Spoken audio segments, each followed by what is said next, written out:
嚼嚼益达好自在 ，get 职场好状态。本节目由益达无糖口香糖独家冠名播出。Olay 美白实力派，职场发光就现在，7天亮14天白。本节目由 Olay 玉兰油赞助 ，AI PC 出手 ，offer 轻松到手。本节目由惠普星 Book Pro 14行业赞助播出。自信每一面，带感赢 offer。本节目由百度邦阿达帕林凝胶赞助播出。持妆无斑味，实力更出众。本节目由雅诗兰黛 DW 芳气点指定赞助播出。蓝河超多乳铁蛋白成长 offer 马上就来。本节目由蓝河绵羊奶粉赞助播出。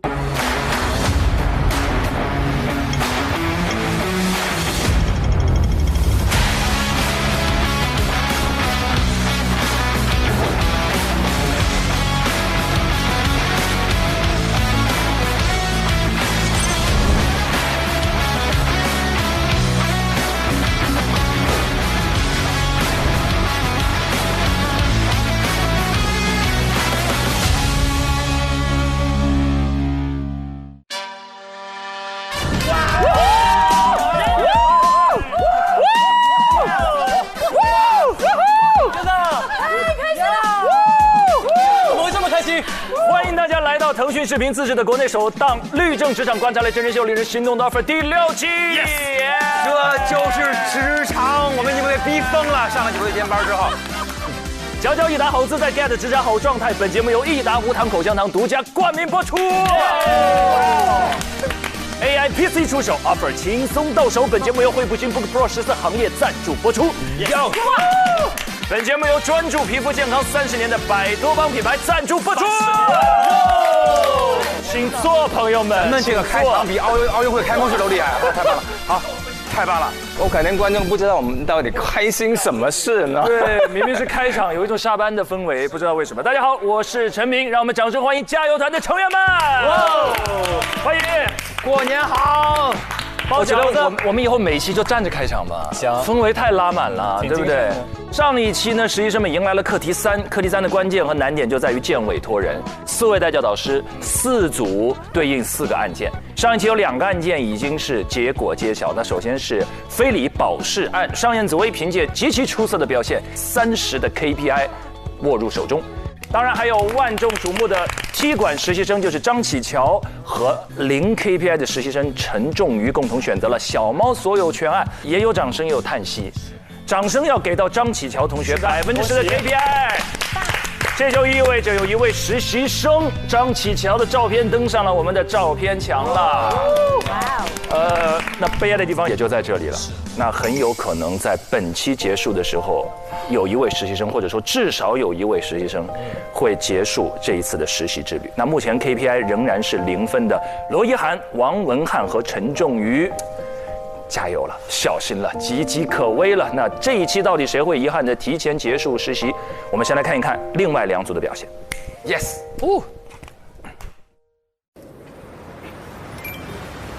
好了，这个校园受伤案是我的案件，所以你们3位就将是在实习过程中的师傅。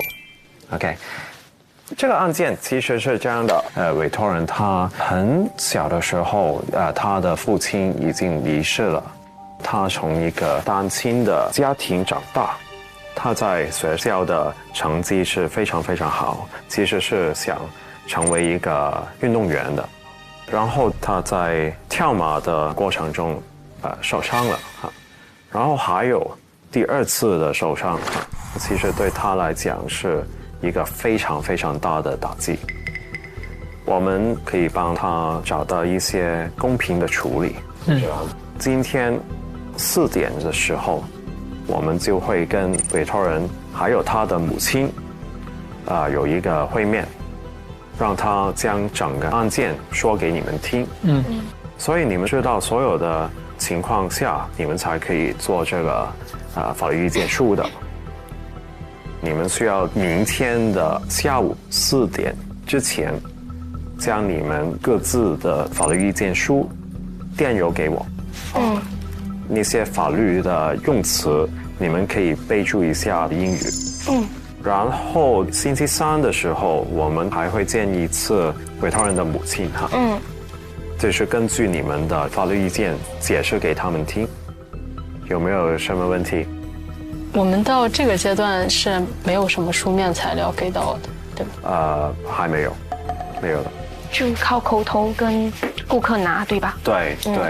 如果你们问不出来的话，就不能够给一个完美的法律意见了嘛。对。就是现在到4点的这个时间，你们可以看一看有关伤亡的案件，对这个课题了解多一些。好的 OK， 没有问题的话就努力。好的 OK， 谢谢沈大律师。 OK， 好，谢谢。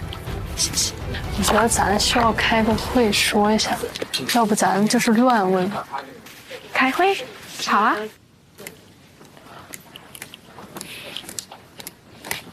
现在是1点20，我们大概还有2个半小时这样。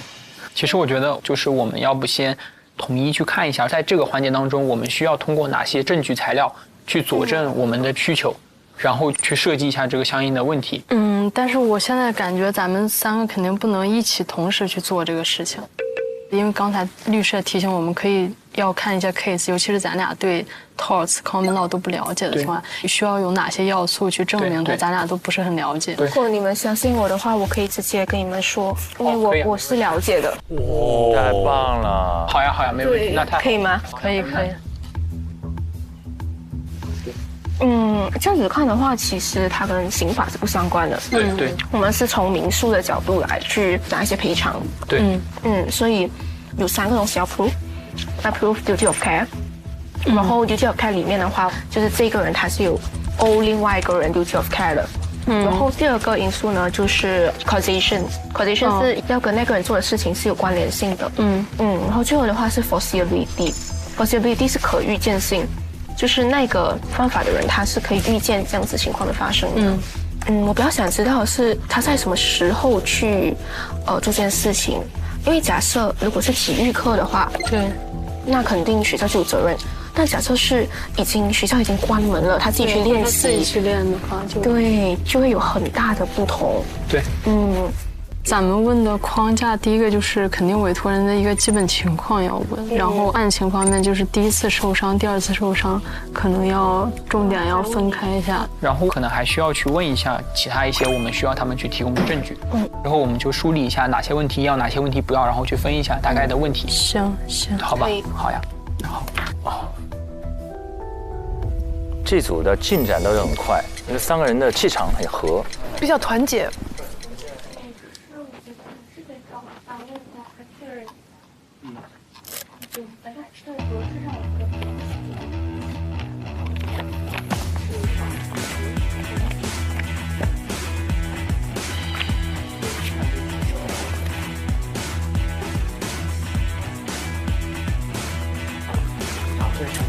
好吧。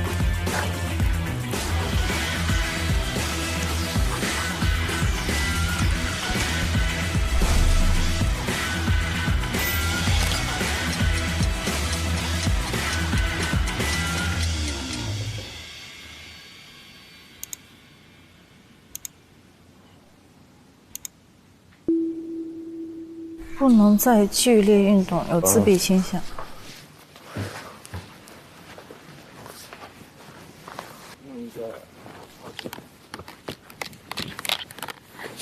沈律师，嗨，我这会儿能打扰您几分钟？今天我们是会和他女儿还有他妈妈一起见，会有能分开会面的可能吗？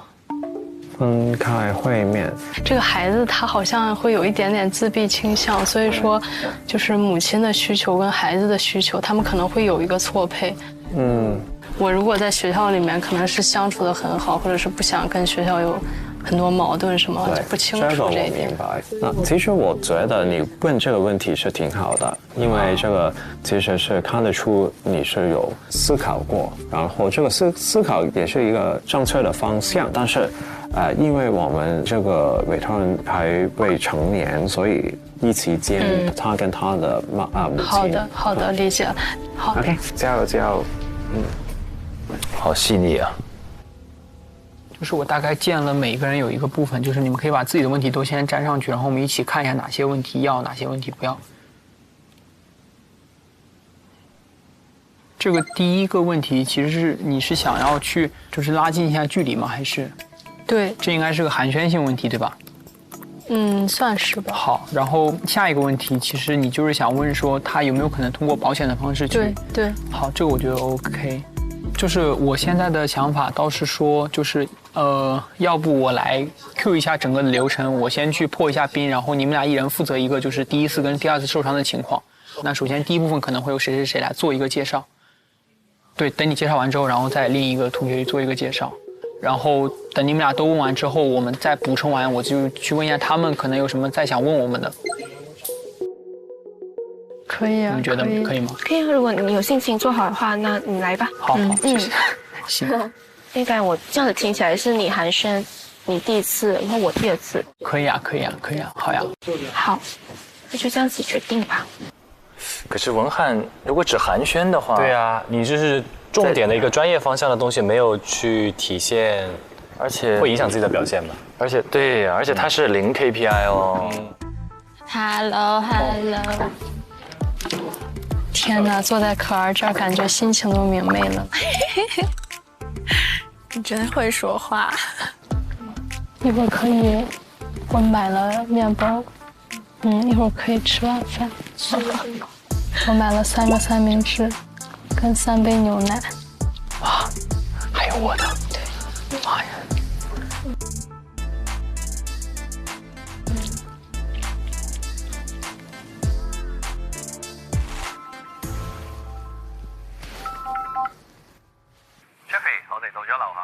OK， 好，唔該晒。OK， 好，是，好，拜拜。好了，各位同学，你们可以下去，就是基层的那位置应该找到我们的委托人。好的，没问题。那我们一会儿先跟他们简单做个自我介绍吧。好。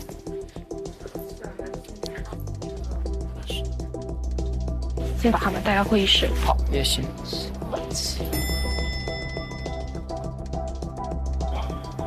好，我们先简单跟他们先沟通一下，然后稍微拉几句家常。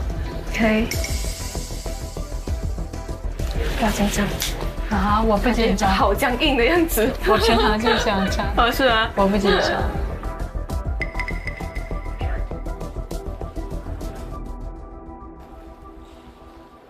Hello， 你好，请问是周小晴跟？这是我的当事人。你好。您好。然后我们是沈律师的学徒。好，我们要不先上楼，然后做一个沟通。好，这边走。这个交通方面有什么问题吗？需要我们帮忙安排吗？等下。应该不需要了。您是他们的事务律师吗？对，我是他们熟识的。好的，请问怎么称呼您呢？我是开封王。开封王，好嘞。小心。好，可以。其实你的组很关键，因为有一个踢馆的同学，然后还有罗一涵，还有王文翰也是没有分的。这是您的咖啡。谢谢。我放这。谢谢。我们都是沈大律师的学徒，然后我叫王文翰，然后你也可以叫我 Alex。今天是我们一起跟你们来做一个就是会面，然后这个案件事实可能会需要去了解一下。好，然后我请2位我的同事先介绍一下自己吧。你好，我叫罗怡涵，叫我怡涵就可以。Hello， 你们好，我叫子晴，可以叫我子晴就好。OK， 那当事人就是周小晴，还有她的妈妈王女士。好。OK， 如果这样的话，可以开始了。好的，那我们可以做一个那个录音嘛，这样可能也方便我们后续的一个整理跟归档的一个工作。提前问也是好的。可以啊。行，然后我们想先问一下，就是小琴现在的情况是怎么样呢？比如说是还在医院接受治疗，还是说怎么样？他现在相当于是一个长期的康复治疗，要什么时候好，这个是谁也说不清楚的，是遥遥无期的。你看他精神状态也现在这样子。对，那在这个过程当中，就是学校他有给小晴购买过保险吗？还是就是你们家长有给小晴购买过保险吗？像我们这种也没有那么多的意识。我们哪里想这种事情会发生在我们身上的？谁会想到碰到这种事情？现在天都塌下来了一样的，对，都不知道怎么办呢。明白。那这里就是今天我想要先明确一下，今天就是你们的这个诉求是什么呢？你现在最主要的责任就是学校。不管怎么说，这个事情是你们学校发生的嘛？对。我去过他们学校，根本没人理我。首先，我觉得你们连态度是没有的。对。再一个，你看他现在，你说他以后怎么办啊？我都不知道怎么办。他现在这个高额的这种理疗费用啊，每次都差不多500到1000的这个费用，而且这个是不知道期限的。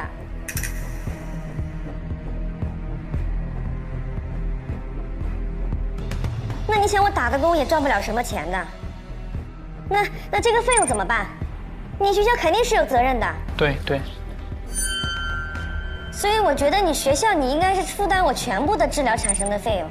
我不仅要请假来照顾他，因为这个事情所产生的一些相关费用都应该由学校来负责。这个事情是发生在你们学校啊，你学校肯定是要负责任的。对。好了，现在要干嘛？就是他妈妈现在帮治疗他的话，花费了很多，所以他想要一些经济的一些补偿。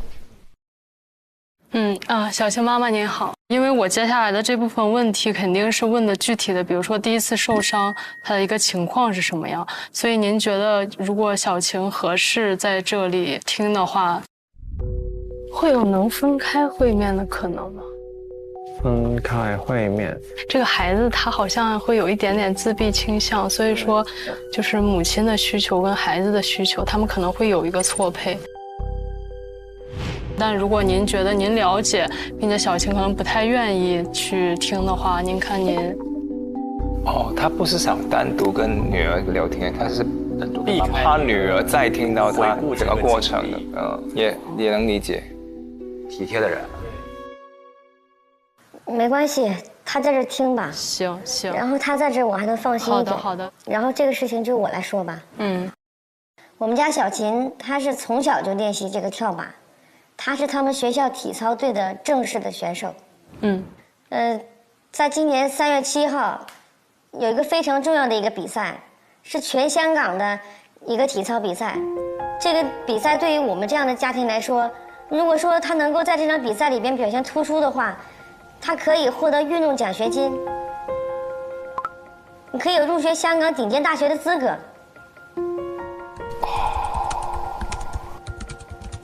那我们出这个事情呢是3月5号，星期二。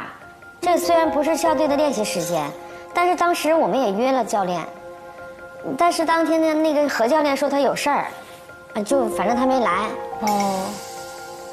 他说他有事来不了了。我们是约好的，所以他是答应要来，但是他临时又不来了。对。虽然他们那个场馆有贴，需要在教练的陪同下进行训练，但是我们约了教练，他也答应了，只是他没来。所以为什么我说学校也有这个责任，就是因为这个。最后我们家小琴自己去练的，也就练了这么一次就出事儿了。那谁训练了？他老队长没来，别练了呗。他自己练的。那他自己练，这事儿挺难讲的，其实。那这个器材有什么问题吗？比如说它的地表的一些这个不平整呀，或者很明显的这种问题。因为学校那个训练场馆嘛，器械很多，摆得很拥挤，所以他呢把那个木马和下面的那个垫子就稍微移动了一下，移到了一个空旷一点的地方。这样他呢就比较施展得开，然后小琴反正就是说那个踩的那个踏板，当时是听到有那种摩擦的声音，听到摩擦的声音就说明它生锈了呀。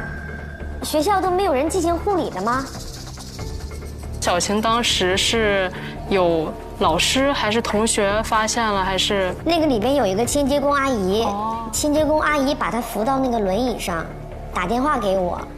我差不多15分钟的样子吧，我就赶过去了。后来我们就去了医院嘛。所以是您自己送医的？对啊。大概卧床了多久呀？1、2天、2、3天的样子吧。那我想问一下，在你第2次摔倒之后呢，有及时就医吗？这个是什么时候发生的吗？摔了是吧？2次摔。3月21号，因为当时呢，他这个右手边他就拄着拐棍嘛，当时是要回教室了，马上上课了，可能就很多小孩子就在走廊上这样冲过来，从后面把他给撞倒了，而且当时学校小孩也多，我都不知道是谁。后来来了一个老师才叫的救护车，打了电话给我，然后才去了医院。这样多久那个人才来呢？他躺在这样多久？你说这个时间他自己心里一下子，你现在让他说他也说不好。当时是课间吗？课间已经马上上课了，就是回教室的过程当中。那一般学校在课间的时候需要派老师在课间的时候做一个巡逻，或者说你在那个楼层是有老师的，但是发生的事我不知道是没有看到是怎么样，反正是就没有人过来。都过了一会儿了才有一个老师，也不知道是学生叫的还是怎么样。就是相当于同一个地方第2次受伤，那就是完全断裂了。医生就直接写的是永久性损伤，无法完全治愈，站不起来了，相当于他这个运动生涯直接结束了。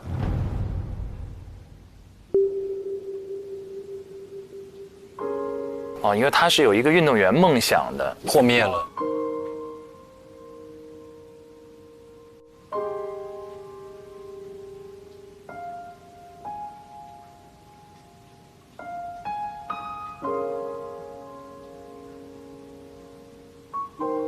其实我想补充问一点，小晴妈妈，就是咱当时回学校的时候，这种需要特殊的向学校提什么申请吗？就比如说你得身体达到什么情况才能回学校，学校得同意这样子。因为他这个呢又不像带传染性的，我们回学校他没有说你不要来啊，你不要来啊，怎么样啊？你看我们说了这么多，是不是方方面面都是学校的问题？他现在完全不理我，这个你们真的是一定要去帮我讨这个公道。那麻烦那些你们沟通的那些信息要保存下来，可能之后对我们的案件会有一点帮助，好吗？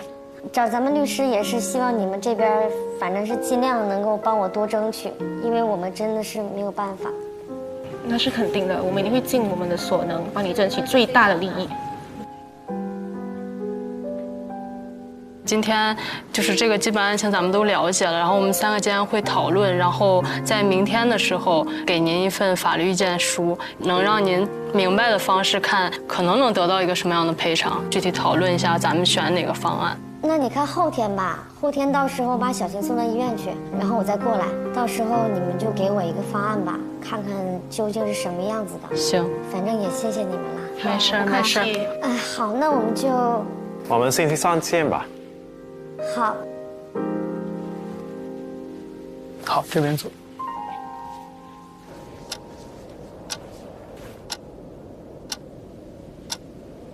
有关刚才的会面，其实重点在于这个案件的责任问题，因为其实那个赔偿也是，如果有一个概念的话，当然也应该在那个意见书里面处理。但是最重要的其实是责任的问题。行，那这边还有别的书面的材料吗？是没有了。没有了。OK， 行。OK， 如果没有特别的问题的话，今天是我们成为一个 team 一队的第一天。那我想邀请你们去中华那边共进一个晚餐。哇，好，荣幸。OK， 那你们先准备一下吧。好。Okay. 那我3明治可以当早餐。然后我们就是明天下午4点前把我们的法律分析报告给你发给您就行。对。行。哇，不错，那边有游艇摸鱼，这边有中环晚餐。对。最需要我拿完东西了吗？这包好小，装不下都装不了。那你有想在香港这发展？有啊。我是一个我喜欢到处走。我也是。我是那种可以去我完全不熟悉的地方。这样我们这一点还挺相近的。哎，你的 MBTI 是什么 ？ENFP， 你也是吗？差一个字。你是 ENFJ。为什么知道？没有，因为我觉得你还挺 organized， 一拍即合啊，互相 get 到对方的点。是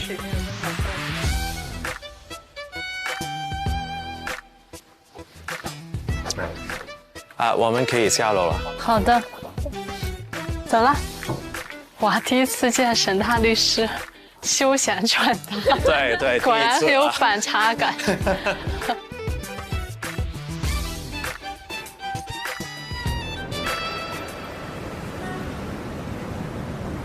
我们这边。好。哦。随便坐，不要客气。我们一会儿可以加个微信。好。哎，好呀。方便联系一下，因为我明天早上需要上庭，我明天早上不会回来办公室。好的。我们是同队的。好。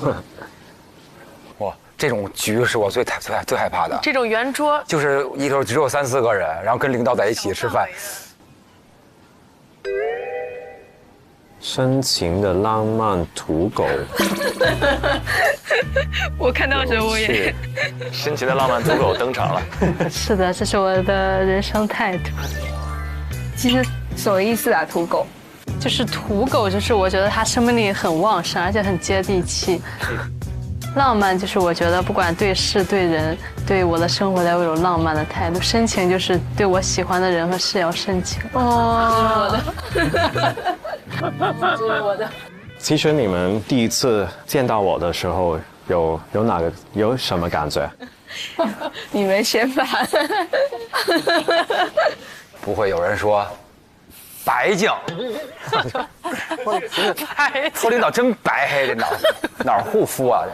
我之前其实很多对大律师的印象，其实都建立在一些就是香港的那种律政电影啊那些。对。我会觉得说，其实大律师在沟通的时候可能不会有那么平等，但是我能感觉到跟您去沟通交流的时候，其实你会很认真的去听我们的一些想法，也会给我们很多关心。那罗一涵呢？其实我对您第一印象挺直观的，不知道为啥，就是我看您感觉您非常的可爱。说领导可爱哦，这个词真是没想到。可爱应该我是第一次听到有人用这个字形容我。不是，但是我当时真的见到您，就是因为当时我印象中跟安妮她是正对面的。对。而且安妮她有时候会问一些对于我来说还蛮困难的一些关于香港专业问题。所以她就是挺恐怖，然后我就是挺可爱。但是他确实长得有点可爱，因为他脸是那种鼓鼓的，有点。对，这里像小松鼠那个。不是，我就当时就是看一眼安妮，然后回答问题，我非常紧张，然后我就看一眼您，然后我的心情就放松一点。是吗？但是我记得您问的有关我兴趣什么，我当时还挺惊讶的。其实我问那个兴趣爱好，就是因为我自己就非常多兴趣爱好。因为我也是香港大学法律系的校友，我们有一个合唱团。哇！我是那个合唱团的指挥。哇，你是指挥？对。天哪，太帅了！但确实想象不到。对，确实想象不到。指挥啊，厉害了！还有范儿哎，每一面都不一样。其实我6月15号才有一个 concert。有一个音乐会。哇，专业。我玩低音大提琴。哇，深情的浪漫大提琴手。还有钢琴跟小提琴我也有玩。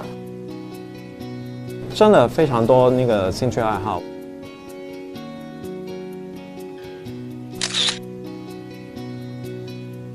我常常都跟我的学徒说，其实你不可以只懂书本上的事，书本以外的其实也是非常重要。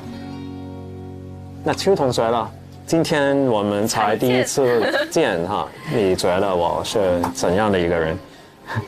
其实我觉得跟现在很像他说的挺直观的，就我可以感受到你的亲和力，感觉你面带一点笑意，就觉得不太可怕。就你的气场有在，但是同时你也让人感觉比较亲切，让我没有那么紧张吧。对，因为其实我对你们，我就不需要有那个气场，就不需要好像是我跟客户的那个关系就不同啊。不要客气哈，自己来可以了。还有一件事，我想问你们，其实你们为什么选这个人生上网案？七位同学。我第一个选是吧？因为那你先。很老实说啊，就是因为就我在马来西亚实习那9个月里面，有一个非常相似的案件，就我的律所，对，所以就觉得好像有点相似，就选一个应该有把握一点的吧。没错。那王同学，我其实大概有猜到这个课题可能会是您去带。我记得您之前有讲过，您一半做的是刑事，一半做的是民事。所以你是因为希望是我是你的老师，这个是很大一部分原因。好，谢谢。我觉得他可能走不了了，他都会夸到点儿上。然后第二个原因就是因为我觉得在侵权的案件里面，我们如果作为就是被侵权人，其实更多时候我们是处在一个比较弱势的地位。这个时候其实更能体现出来说你是否可以用你的所学去帮到你的客户，帮到你的当事人。我觉得这一点是非常有意思的。对。我其实在那个保释案跟这个案里面在纠结。但是我最后选这个案的原因，是因为我之后觉得自己想做的诉讼领域一块是女性，一块是儿童权益的，然后这块我之前没有接触过，而且我感觉这块能最直接接触的是很个体的当事人，我还挺就是希望体验一下。我的一个计划是，我很希望未来能够成为一个公益方面的一个诉讼律师。同时呢，我还希望自己可以建2个法律社群，然后一个是关于性别暴力的，还有一个是关于一个青年法律人的。为什么会有这2个关注点？为什么想创建这2个社区？我这个启发点其实还是我的一个亲戚，他跟我讲，他说：“姐，你知道吗？其实我在小学的时候，被老师给猥亵过。”因为他们是一个类似留守儿童，在一个村里面，然后父母都经常外出务工，所以他就相对来说对家庭的关注就没有那么的多。我觉得这个事情给我震撼非常的大，他就是我身边的家人，可能因为这样的经历会产生很深的心理阴影。那这种情况下，法律作为一个社会治理的工具，真的是有意义、有价值的，然后能起到一个凝结这个社会的作用。那作为香港大律师的话，它不仅可以有比较好的一个社会地位的支持，并且也能提供更好的经济方面的支持，然后让你去做你想做的事情。因为我的最终的目的是想要成为一个公益诉讼律师嘛，在香港做一个大律师，它对我将来最终极的这个目标是非常有帮助的。我曾经说过，我要为弱势群体发声，我要做一个为弱势群体发声的律师。罗一涵同学的答案很奇特啊，你可以讲一下吗？58或者2000？58这个呢，就是根据我这几天的生活经验，是香港一碗拉面的价格。就是我觉得如果有案子，我特别想为他打，然后他只要请我吃一碗拉面就可以了。挺有意思，挺有意思。我还挺就是希望体验一下。他还挺浪漫的哦。挺有情怀的。可是成为公益方面的那种律师，内心要特别强大，因为他碰见的应该都是非常惨的事儿。对。或者为那种弱势对争公道的。维涵的话，我第一个感觉就是你是挺有亲和力吧，有责任心，有这个热情的，愿意努力啊。其实你是非常优秀啊，从你的履历看得到这点。只是直到现在有可能还没有让你表现的机会。但是这个课题有空间给你表现。努力，继续努力。我们要不在一起跟神律师碰个杯？好，也祝我们课题顺利。4个人碰个杯，加油加油！加油！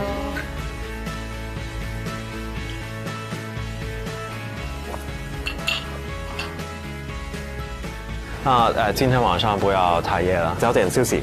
可以，谢谢沈大律师。 OK， 不客气不客气，明天见。好。我们要为罗一涵鼓掌吧！罗一涵真棒，真棒！我觉得这个人就是善啊。其实，在最早的时候有提到过，他未来往女性方向、往儿童权益方向的保护。但是我之前没有看到过这个拉面的提法。罗一涵是非常棒的，我们要多多关注。也许待会儿投票的时候，这也是一个偏向。香港很多那种比较慈善的活动，像我在很早的时候接触喜愿协会跟喜憨儿，喜就是欢喜的喜，然后愿就是心愿的愿，它就是一些很小的小朋友，可能刚出生或是几岁，然后就得了癌症，然后他们的寿命不会很长。这个协会就是说，希望他在世的那段时间都可以完成他的心愿，比如说他想成为飞机师，他想成为哪个卡通人物，或者他想去看谁的演唱会，就是帮他圆梦的一个协会。哦，好暖哦。那我当时就有心愿，有机会可以接触到他们，就是帮他完成一个一个的愿望这样。已经20几年，没有那么密切的那个活动，但是我还是荣誉的那个大使。哇，对，现在这个还存在吗？还存在，还一直有。对，而且有一个很特殊的案例是，有一个小朋友，不是说绝症吗？就是他们活可能1年后就可能去世，但是有一个活到现在还活着，可能已经20岁左右的，中间10几年都还有传简讯给我，告诉他现在怎么样。我特别感人，好厉害，这值得掌声。开上花结上果，可以。爷爷可以有小红花，爱心必须小红花，必须爱心。这个，不，真的很棒很棒，很伟大的善举。其实弱势群体真的还蛮多的，因为我们从事法律行业的话，就很多法律它制定的层面上，它就会对一些弱势群体多做出一些保护。有一些女性，然后儿童，它都是传统大家能够意识到的一些弱势群体。但其实有一些弱势群体，它的一些权益可能会被一些人所就是没有看到。之前我看过一个新闻，讲到的是智力障碍的人群。因为这类人群的话，他一旦如果说出生在一个相对贫寒的家庭，那身边的人可能没有办法很好的照顾他，但是他本人作为一个这种限制性的民事行为人，他没有办法很好维护自己的权利。那个案子就是有一个罪犯啊，是很早的时候就已经犯过奸淫那个幼女罪，被关了大概10多年之后刑满释放了，还是没有得到更改。然后呢，他伪装成这种政府人员，去到一个这个智力障碍的一名女性的家里面，他把他的爸爸骗出去了之后，他把这个女孩带回到他的家里实施了这种暴行。而且那个女孩不知道，对吧？她也没有办法说出来，就是只能表现出一些这种负面的情绪，也没有办法及时的去求救。然后最后是那个爸爸在政府帮助下，然后呢才在他的家里，就是那个人把那个女孩已经囚禁了好几天，然后才从他家里找到的。还囚禁了，就很难受，因为这类人群他很难真的是切实的维护自己的权益。但好在这个案子最后的话，这个人得到了应有的惩戒，因为他本身有这个前科，又有这种囚禁他人的情节，以及他又实施了很多的暴行，所以最后的话就判了无期，就关一辈子。所以就是法律在这种层面上还是会去考量这样子的一些特殊的弱势群体，尽量从这种制度层面宏观的以及个案上去保障他们的权益，希望尽可能的去避免更多的人受到伤害吧。对，我这个太沉重了。我有粉丝那种，就是人家他家庭只是比较贫困一点啊，然后但是就是说一直受鼓励之后，现在都当市长了。超市的，然后呢，但是不重要。我说轻松一点，真的假的？超市，然后就是说，刚才这个故事实在太吓人了啊！就是反正是需要鼓励，而且这些实在不知道怎么帮助的人，我们要相信法律能够救到他们，要相信阳光啊！对，还是要有这种坚信吧。我有想到我自己大学本科的时候读书的时候一个小常识，那是05年我们读大一，隔壁寝室有个男生是从湖北的广水就从最基层、最贫困的学校里考出来的。然后我们大一的时候，在一个法语的项目里，第一次上外教的课，他就哭了。他说他之前学英语，在那个镇上，从小学读到初中，读到高中，他没有见过任何外教。他哭的点是外国人，哭的点是他智商太高了。他是为什么？有这么夸张？就他突然间见到外国人了，来到了武汉，来到了大学里了。他原来都在书上看到那个黑白的照片，看外国人的样子。我们当时就想，我们说那我们为什么不把这些外国朋友带到你的老家，带到那些小学里面去，让他们彼此看一看？那是一个最真实的一个想法。然后我们3个男生就一起就有一个畅想，然后把这个就做下去了，就叫另一个美丽的世界。然后我们就组织了30多个法国的外教，然后把他们大巴拉到广水的小学、初中和高中，一个一个学校，然后让孩子们看他们也看看中国的孩子。然后我现在还记得我们设计了一个海报，就在一片金黄的稻田上面，一个埃菲尔铁塔。哇！他们在中国的外国人和这些孩子们彼此都不知道还有这样一个世界。说他们是学法语啊？哪些？因为你就去村里头说法语，蹦珠，你还是蹦珠吗？你也介绍简单的法语，但其实介绍法语不重要，关键是让他们心里埋一个种子。对，就是知道在遥远的地方有那样一个世界，是那样的生活。后来过了很多年，然后在武大里面，我还碰到有同学来上课的时候，会来找我说：“老师，我是广水那个小学。”你当时给我们介绍了武汉大学里面有樱花会怎么样？从小他心里就有这个想法，最后他就考到了这个学校。我不知道某种意义上可能也改变了一些。这功德很大。这个后来一直延续了10几年，每一年有新生进来都会给他介绍这样一个公益组织，然后希望同学们在里面。关键就是说，我们都有一些那个发善的念头，但是您那个念头变成了一个实的事情，对吧？这个就很棒啊！超级英雄能做这些事情。给你1朵小红花。真棒 ，Thank you so much，Merci beaucoup。另外，怡涵在评价导师的时候也有个词很有趣，他说导师很可爱啊。我看大律师至少还是愣了一下。我们做个小测试好了，你们觉得可不可以用可爱夸领导？觉得可以的请举手。当然了。就先说可爱，领导只要一愣神，您了，可爱您了，然后那个就是可爱，加一下，你这是不是这什么梗？可爱，只要看也要看表达那个人怎么说。这个话真的认为是大老师说，那没问题。对，我也觉得。对啊，大老师可以用一切中文词汇形容领导。别，我经常让领导很尴尬。我一进那种跟领导这种小饭局，我就特别紧张，我不知道问他什么。然后，但是他又感觉我特别会说话，就他又觉得我特爱开玩笑，但是我跟您吃饭又不挣钱，我不想开玩笑。加班来了。我们也要看你的领导严不严肃，如果他特严肃，你也说不上来；如果他可以，他特严肃也不会用可爱这个词啊，就是不可爱啊。代入一下他的这个时期，就是他在实习这个阶段，我是绝对不会说出可爱这个词儿，因为我觉得这个词还是要有一点点就是。关系亲密的一个基础，然后我会觉得可爱这个词有一点点轻佻，对了，你好可爱，这样，这个好，领导，我一直想跟您说，你好可爱，你也领导这大胖大肚皮，哦，领导这个肚皮好好玩，领导这个肚皮老喝酒了，对。没有，领导，我从来没有过这个想法，全都没有。肚皮真的有画面。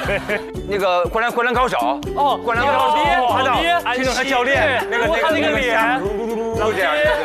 小何，你很开心，你回去跟你们领导试试啊。不敢，我们不敢。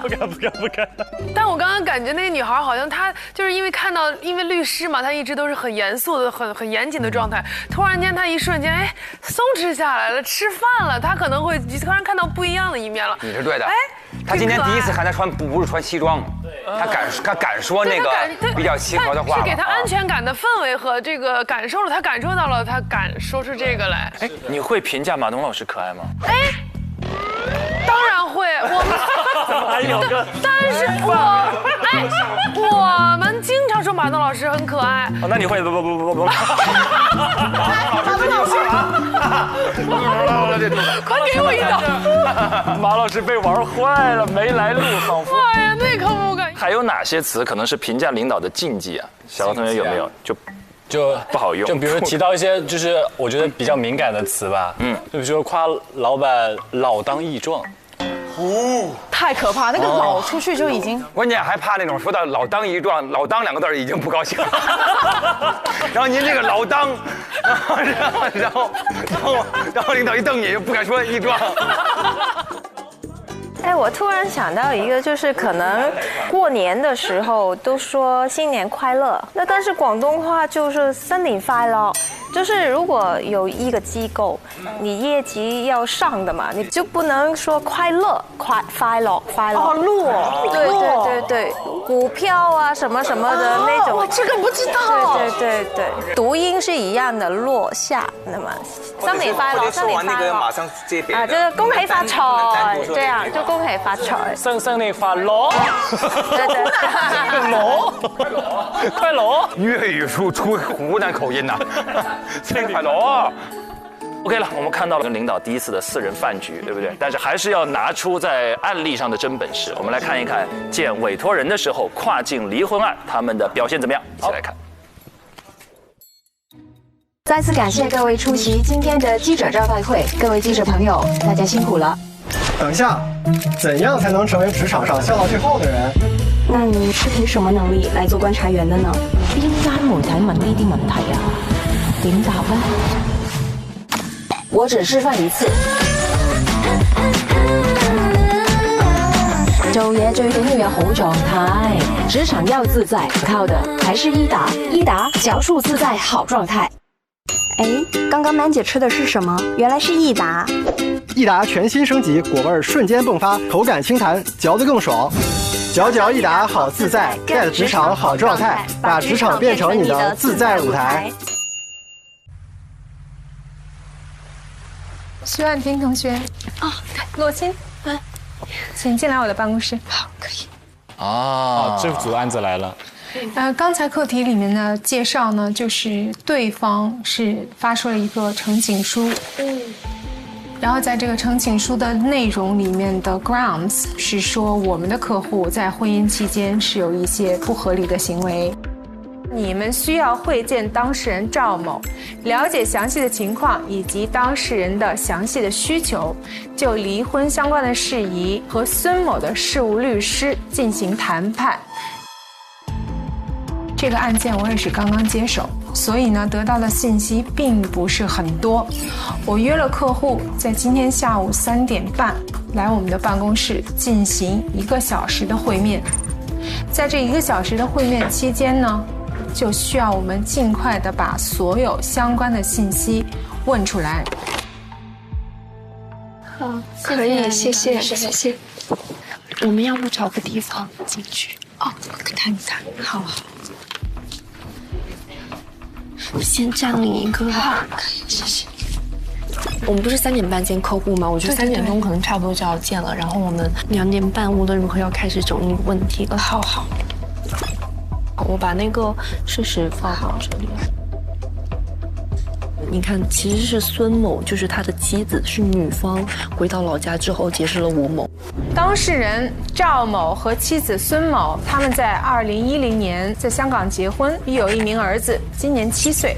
2021年以后，因为疫情的原因，孙某独自回到老家，期间呢，在深圳结识了吴某。此后大部分的时间，孙某和吴某在内地居住。所以是女方出轨，但是反而是女方寄出了这个离婚申请书，说男方有不合理行为。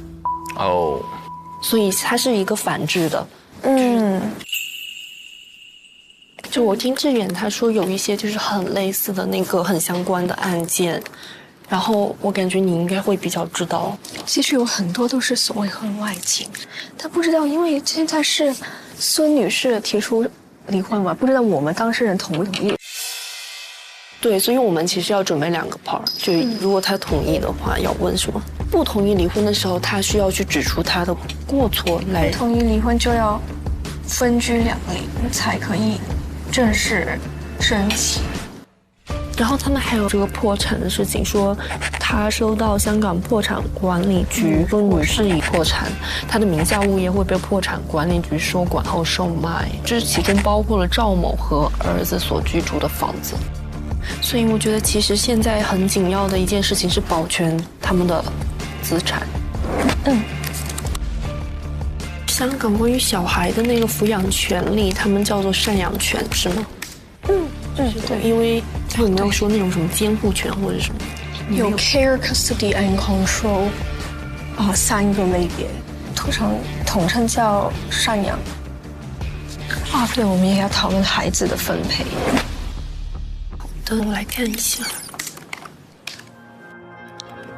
我好像找不到这个案子的 judgment， 我现在去 Lexis 看一下。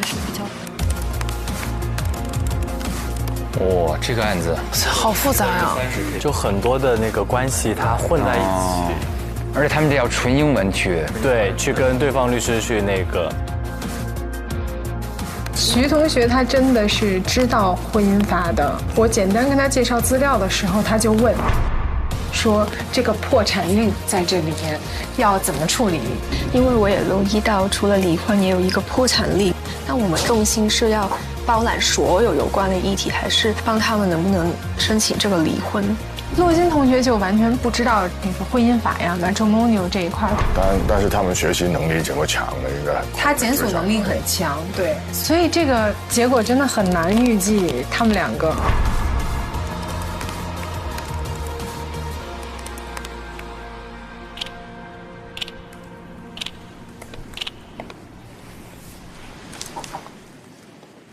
超级饿，我们俩都没有吃晚饭。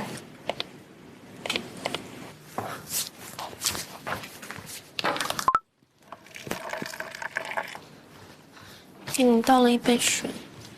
好，可以，谢谢。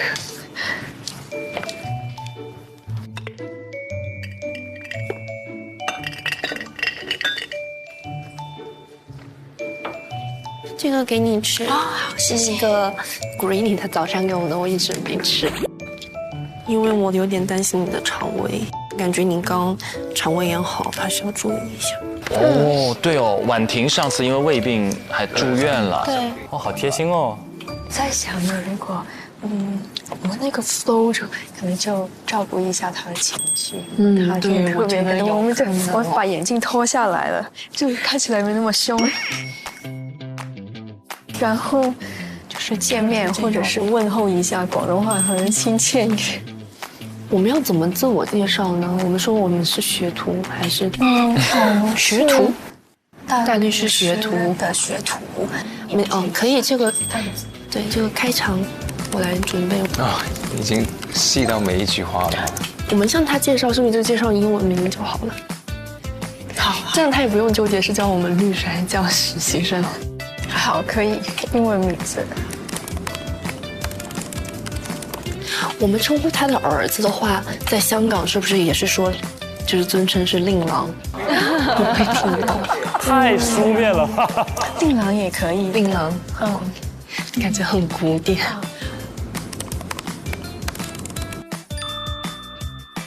会这么叫吗？没那么正式了。那一般怎么说？就你儿子了。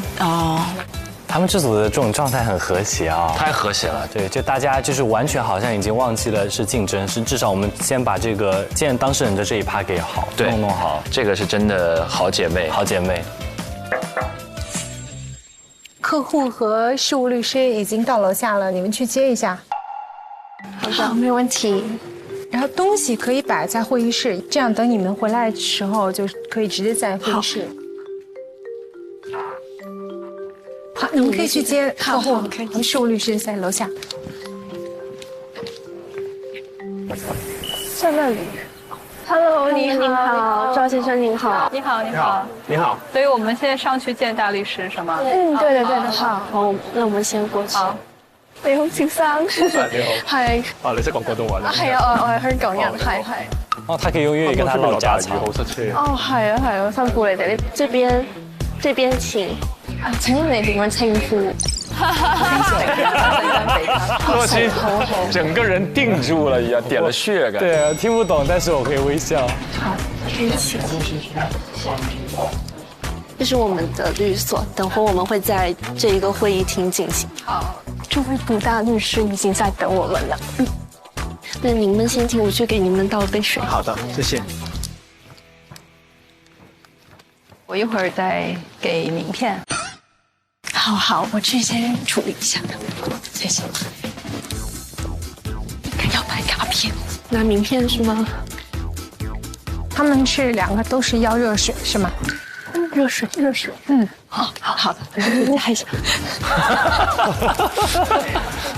他俩挺欢乐的，同步扭头，应该差不多。急急忙忙的。你好，赵先生，陈女士，我们送到了。谢谢。这位是承诺。非常高兴见到您，谢谢你们的时间。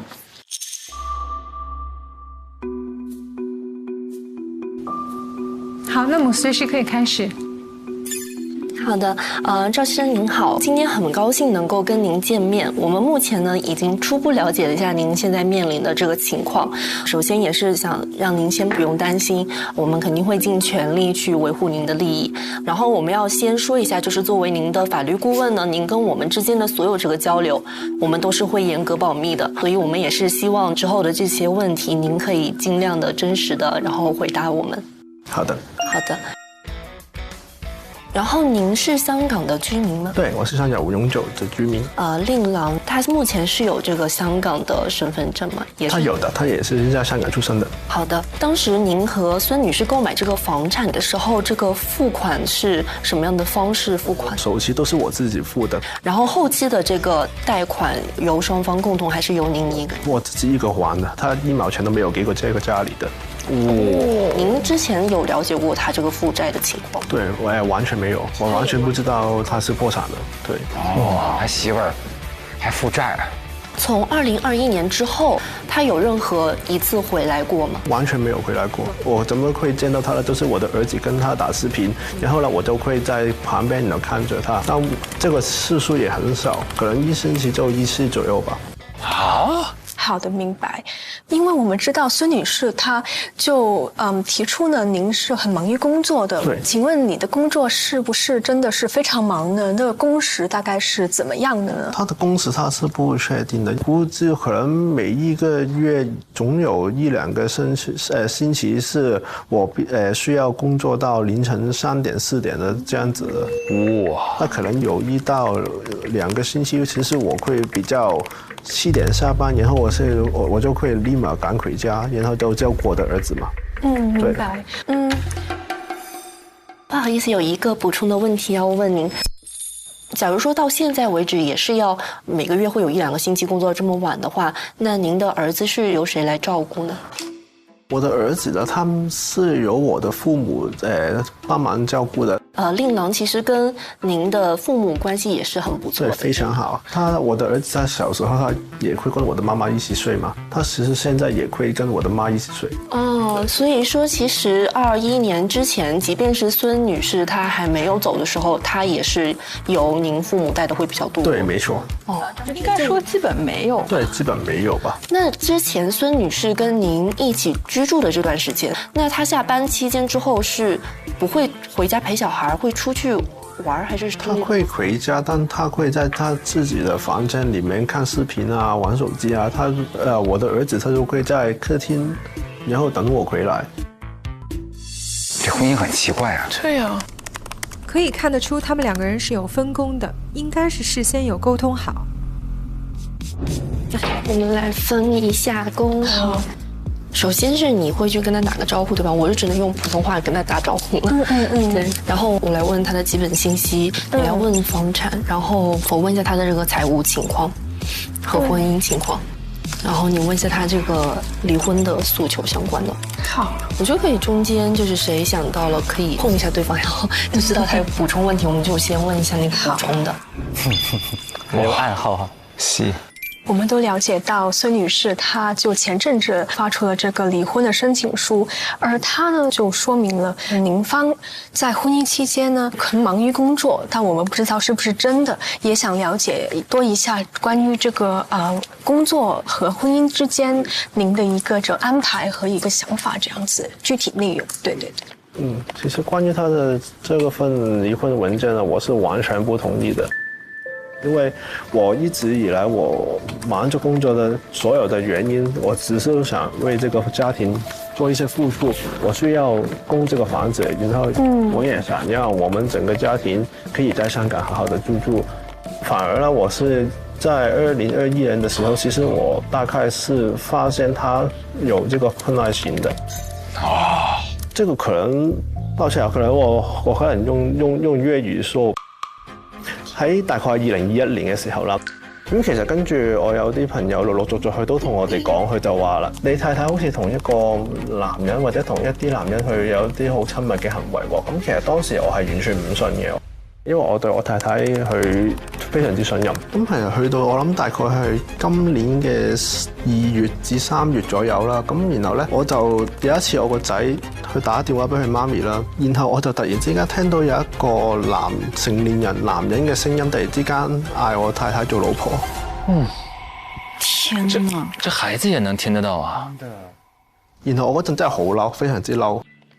但係我就唔想喺我個小朋友面前，然後去表露出佢媽咪係一個咁嘅人，佢對一個婚姻咁唔忠誠嘅一個人，所以我就我忍住咗，我冇即時有一個反應。哦，他爸爸很好。然後當時我太太就堅決否認，佢就話自己從來冇做過呢啲事，亦都話我聽錯咗，所以之後我哋就冇再提呢件事。但係其實我一路都係諗住要離婚㗎啦，我覺得一定要離婚。我是覺得，如果要離婚沒問題，我同意離婚的。但我必須要用我剛剛說的理由，就是他出軌這個理由去離婚。那我想問，我可以用這個理由嗎？好蠻難的。如果他有問到一些法律相關，那可能就真的需要你多幫忙。好，我覺得他可能不會，但如果他問的話，我也只知道一些條文上面的規定。好的，我們就剛剛了解到趙先生你的一些經歷，我們都非常了解，請你不要擔心害怕，我們一定會盡全力幫你的。而剛剛你提到出軌這個行為呢，是一個過錯的行為，不過就是要提一下，就是可能香港要證明出軌這個行為是有一定難度，特別是就是事實上守證是有一點點難度的。這方面我們之後詳細會有更多的法律意見可以給到你。哦，這個太殘酷了，她丈夫得去證明他太太給他戴綠帽，他得去有實證，還得自己去找。對啊，那離婚很多打的就是要證明這個。那我不希望我的太太她參與兒子的所有的決定，我不想他們見面，因為我覺得她不是一個合格的母親，所以我不想她看我的兒子，所以我這方面你們可以有什麼建議嗎？其實我們就大概了解到，如果您是真的就是不想孫女士跟兒子有任何的接觸，而如果也能證明到，因為基於孫女士外遇的行為是不好的嘛，而且基於有一個外來的影響，就是第三方那位男士的影響，對兒子也是可能有一些不好的影響，我們也可以考慮，就是有沒有可能有足夠的理據去申請一個法庭類似像於保護令或者禁制令的東西。我們之後有詳一步的一個分析會再跟您去討論的。那趙先生現在可以就直接掐斷了現在的這個兒子跟他媽媽的這個視頻聯繫嗎？現在這個問題是不是不行？這方面因為其實。就我們理解，在法律上面，其實說沒有一個專門的規定，說您必須要讓令郎一個星期幾次跟他的母親進行一個視頻通話，但是這可能會影響到您和令郎之間的一個關係。那這個方面是有可能影響到您之後的撫養權的一個方面的。有道理哎，我還挺驚喜的，客戶臨時提出了很多問題。但是他們都可以很快的反應，給出回答。那怎麼分配這個財產呢？我最關注，其實我最關注，但這只是一個起點。那我應該在香港離婚嗎？只要夫妻雙方任何一方是以香港為居籍，我覺得他們是有所準備的，這點還是不錯的。可以，姐妹倆不錯。那我太太她現在有在深圳嗎？那我想知道我可不可以在深圳離婚？您是希望去深圳？對，因為我有聽過說內地它有這個寄生出庫嘛，那我在你一邊離婚，那對我比較好了。因为您是跟香港的联系比较多嘛，然后在香港注册，然后在香港他是申请的这个请求书，所以我们暂时看来香港有一个管轄权的几率是比较大的。但如果您是有打算去考虑内地离婚这些程序呢，我们就可能就回去会多加研究这方面两者对比，然后再跟您详细分析下到底内地离婚还是香港离婚对您的权益保障是最大的。是不是这边结就在面离对吧？也不是，他们这个案子的话，因为本身，他也是香港居住的，然后的话也是在香港结婚的，一般情况下还是应该要在香港的这个家事的法庭去受理这个案子，对。对。好，你们还有什么问题吗？或者需要什么资料？赵先生，目前就暂时没有问题了。非常感谢您今天抽出时间过来，谢谢你们的时间，谢谢你们，谢谢。那我们就先告一段落，然后给他们一点时间去做一些研究，我们会给一个详细的报告给您，然后出一个意见。谢谢。好，那我们保持联系。好的，谢谢，谢谢。那走着，好，谢谢，谢谢。回去路上小心，拜拜，拜，谢谢，拜。他们俩还挺专业的哈，感觉。好，那我们休整一下。我看看你们最近也是很忙，然后可能也没有时间自己出去走一走。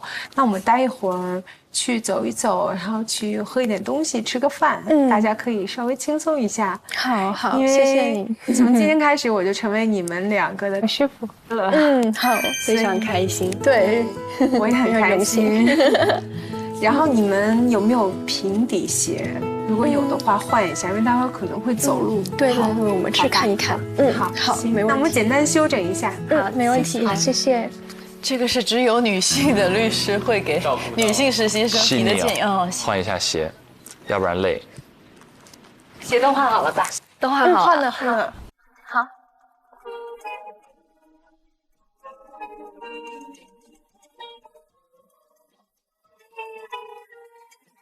要去喝下午茶了吧？三姐妹集会，走秀呢。咱们中间那位老师是不是有那种模特的感觉？对，好有气场。我们已经看到这个路上行人已经非常多了，开始下班的点儿。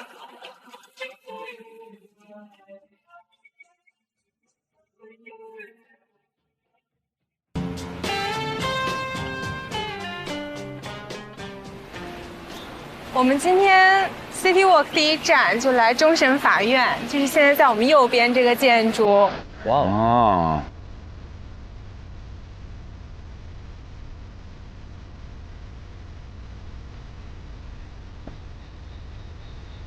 哇哦，那个女神像。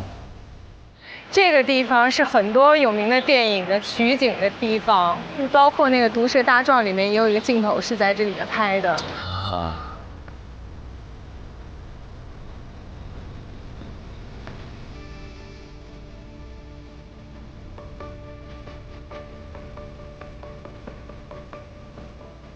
黑夜中的灯。您看，这就是那个牌子，终审法院可以看到。这个对于大律师来讲是一个非常神圣的地方。不知道你们开始职业之后，经过多久可以有机会做你终审法院的一个案子？我觉得如果能做到的话，是一个莫大的荣誉。哇！然后这里面呢，其实平时它也是对公众开放的。如果见到你觉得很有兴趣的案子，如果幸运的话，你可以进去看，有位子。而其他法院的那个氛围还是有一些不同的。然后左边是皇后像广场，所以整个的这个氛围都是不错的。交通方面也是四通八达的。这条街也是很有名，很多人在这儿拍婚纱照。好，我们要经过著名的打卡点了。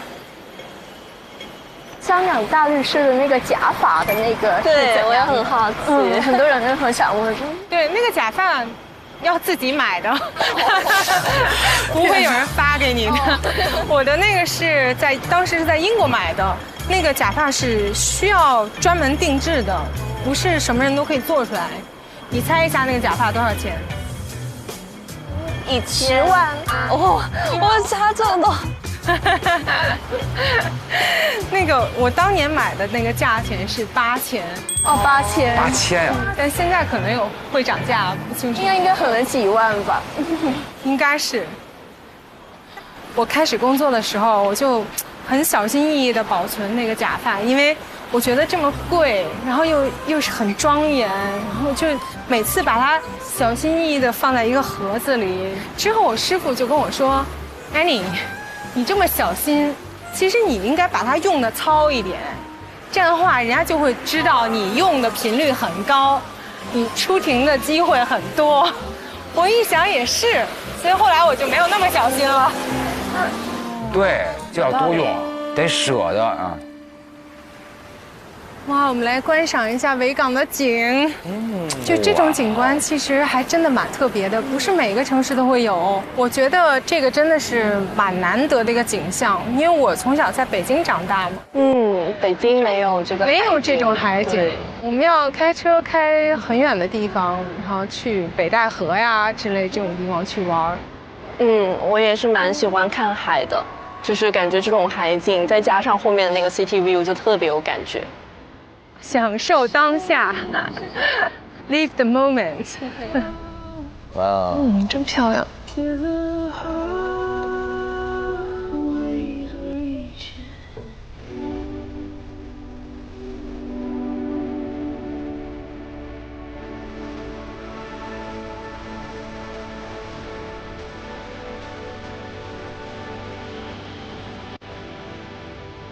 你望着大海的时候，你就会觉得心情非常的豁达。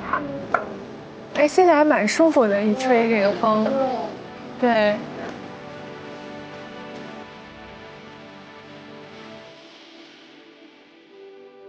我们干杯 ！Cheers！ 天哪，屋顶酒吧，好漂亮哦，露西。香港很神奇的一个地方在于，它这边明明都是城市，但是它后面还有山，前面是海，后面还有山。对，所以好风水啊，风水很好。我当年来香港的时候，我应该是香港第一个内地来的女生的大律师。然后我们那届法学院就是全国是一共有4个女生来了香港。然后，当然，这4个人里面只有我选择了做大律师，不容易哈。那剩下他可能去做其他的公司法务、事务律师，或者是法务啊，或者是一些其他不一定是法律的专业岗位，明白？相关岗位。对对对。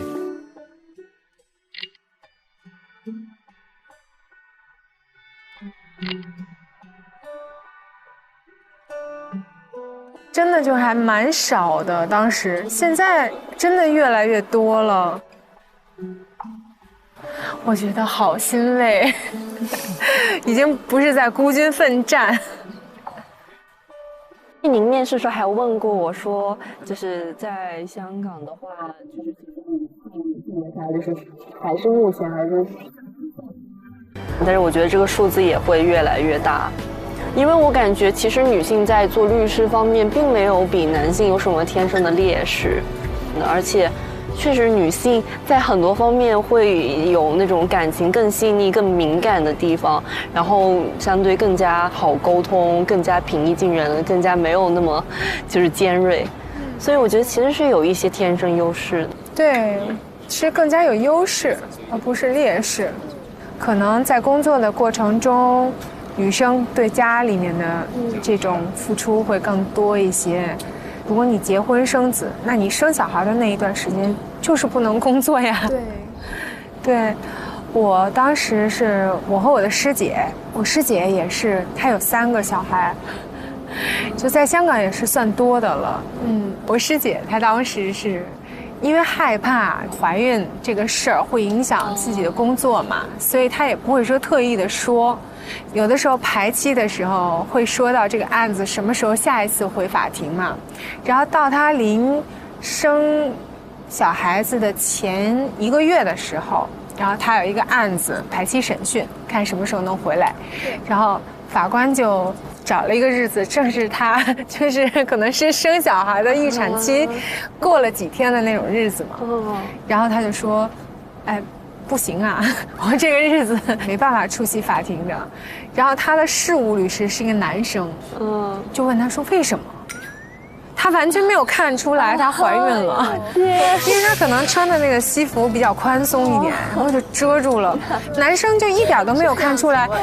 当时我好惊讶，我说怎么可能看不出来呢？但是你想象不到，有的男生他真的就是没有这个意识，他可能觉得你最近是不是胖了一点对，然后那个师姐就很惊讶，说你看不出来吗？我已经到最后1个月了。然后我们俩每次生完之后，很快的就回去工作了，基本上就是工作到生的前几天，哇，然后去生完了之后1个月，就是坐月子，我们说坐月，坐月，然后坐完月子就回来工作了。男生就不存在这个问题啊。对，所以确实女生有很多方面的隐性付出是很大的。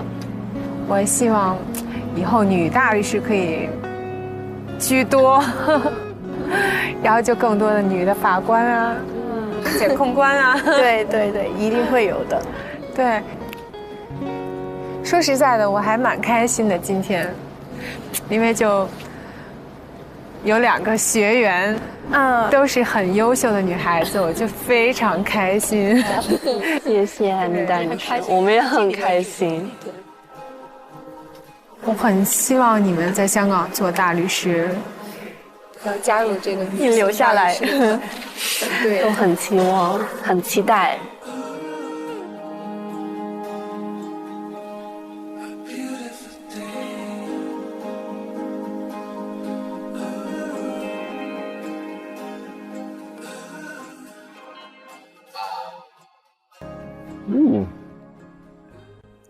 心情又很复杂，这看着又为他们感动，也为他们开心。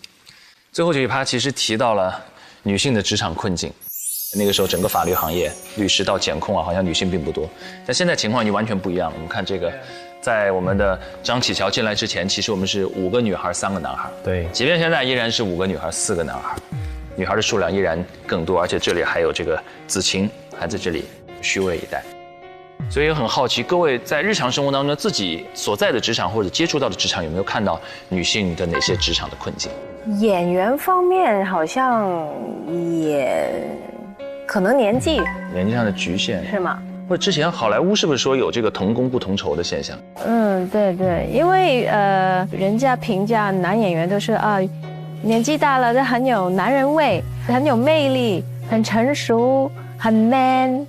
但是女生就很少会这样，就是她老了，没以前漂亮了，就是不能演少女了什么什么的，就是这个区别我觉得挺大的。是，但最近这几年，其实电视剧或者电影当中，姐姐这个形象越来越光芒四射起来，争气了，争气了。还有一个我在职场的一个感受到的东西，就是他们对于女性的评价跟评价男士的不一样。比如说，就是一个女生如果特别的有野心或者就是进取心，然后想要往这个领导层迈进，然后一般就会形容她什么，像电视剧作品以前会说女魔头。但是男性可能在追求走向领导层的这个时候，他可能会觉得他的掌控力强啊，他个人魅力强。但是这是以前，但是现在是什么呢？就是因为我很喜欢看《新闻女王》，就现在你会发现，形容曼姐这个角色，大家会叫做爽文大女主。她形容这种的独立的女性形象，已经成了以往的这种所谓的这种女魔头，带有这种魔字的这种感觉，已经变成了她人生的大女主。对，真的是，而且男的岁数大的现在很危险，以前男的岁数大没有油腻这2个字。对，你的书里面有写油腻功能，我特别看了一下。对，哇呀，汉良哥看了。上次录制的时候，我有一本新书发行嘛，然后我给蛙哥送了一本。我们怎么都没有？马上就来了啦！今天录完之后不要走太早。对，叫什么名儿？那个书名？哎呦，你这提到了，我就不得不说叫有聊，有的聊是吧？对，有的聊，好玩有聊。是，太棒了！祝贺您新书大卖啊，特别了不起。我觉得刚才咱们那个施老师说的这个其实是过去。比如说现在有很多节目，女生40岁、50岁还在跳女团，我觉得特别飒。男的一跳40多岁、50还跳那个 Wink 那个，就是说，我这哎呦喂，这大叔怎么这样？现在对男的最好的一种评价就是说他不油腻，有少年感，就已经是最佳评价了。但是在真实的生活当中，在日常的职场当中，其实有些差别对待还是存在。那是有。我们学校下午开会的时候，我有观察到一点，4点20到4点半左右，就会有一批女老师举手，要请假先走，因为幼儿园放学了。然后我家自己孩子，我老大还要读小学4年级嘛，我去开家长会，一个班大概30个人左右，一班3到4个爸爸，26个左右都是妈妈。我在书里面其实有提到，我说我很希望看到哪一天就家长会的时候是正好一半一半。我觉得要这么要求的话，最起码有一半的男的都忘了来的这个地儿了。哎，你还别说，很多爸爸连孩子在读几年级都不知道啊！哇，这个是真的。我小时候有段时间，我爸好像是给别人介绍说啊，你看这我儿子啊，现在已经那个4年级了。我说我5年级了。还有个爸爸去接孩子，都好久没去接孩子。那天妈妈临时有事，说你去接一下，他跑到小学去接了，孩子已经初1了。这个好离谱。然后问爸爸问题的时候有几个必杀题，那几个题一般一问就是妈妈都知道，爸爸都不知道。首先说出2个孩子最好的朋友的名字。一下卡住，妈妈都能想起来啊。另外还有一个就是说出你们班上教3门课老师的姓氏，妈妈如数家珍。对，语文老师、数学老师什么，熊老师、黄老师马上都知道。爸爸能说出班主任姓什么的不到一半，要说出3门课几乎秒杀，真的秒杀。爸妈全军覆没。我也是内心非常震撼，这其实都是在非常小的生活细节，我们看到在抚养义务上的一种差别对待。我是什么呢？就是我们家有2小孩儿。你这大爆料啊！不是我的孩子，不是我的孩子。没事，就是我们节目就剪到这儿就可以结束了，这一集够了。我特喜欢小孩，超级喜欢小孩。我一回家就爱找那2个小弟弟玩，然后我每天就跟他们生活在一起，待在一起，我就发现。我那么喜欢小孩的情况下，我都非常的疲惫累。我现在是拍完戏杀青回到家中，我可以休息。那如果我上班的话，我怎么去处理这样的事情呢？确实，即便是现在有很多方面的细节已经开始在进步了，但是在真实的生活细节和真实日常人生活的职场细节当中，这种不平等或者差别对待依然是普遍存在，也是在希望在更多制度层面上和观念层面上。我们都可以有更大的差别。比如说，刚才管乐提到，他未来如果有孩子，他就很担心他能否在家庭事业当中取得平衡。我觉得这样的担心，你将来的丈夫也一定要有。OK， 然后中间还有个小细节让我印象也很深，就是这个语派粤语的互动。我之前听到过一个说法，说粤语是跟古语特别接近的一种说法，说拿粤语去念古诗啊什么，听起来都会特別標準。比如說現在真實的香港生活中，粵語稱呼叫對方兒子要怎麼叫？仔，你仔仔係嘛？对，看熟不熟，对不对？而且看他的兒子幾歲啊？小一點就可以仔仔，對，大一點。你個仔。小一点的女孩叫妹妹，大一点的叫妹。对，是真的假的？啊，我只是乱推的。你好有语言天赋，必须学起来。学起来。那直接这样，我请2位这个粤语老师帮我们出题好了，就是说一些词，我们来猜一猜。来，玩起来。比如说，我们分组。分组。那怎么分啊？有人问怎么分？我哋卡啦咁分啦。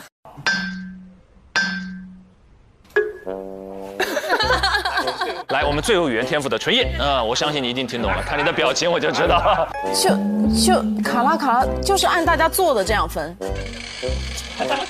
不怎么像？是他的卡拉肯定是一个分配的一种手法吗？通常一群人里面有男有女才会这么说。男生一组，女生一组啊？唔係啊，你到底会不会粤语啦？通常都是比如说。卡拉卡拉咯。没不分男女的，什么意思我可以说了吗？我理解是不是隔一个嘛？係咯。哦，135246。哦，这是真猜不出来。哎，还蛮形象的，卡拉，卡和卡一组，拉和拉一组啦，卡拉拉啊。这跟 WiFi 信号似的，卡了。学到了，又好记又好用。还有呢？还有没有？有一个3个字的叫扯貓尾，吃苞米。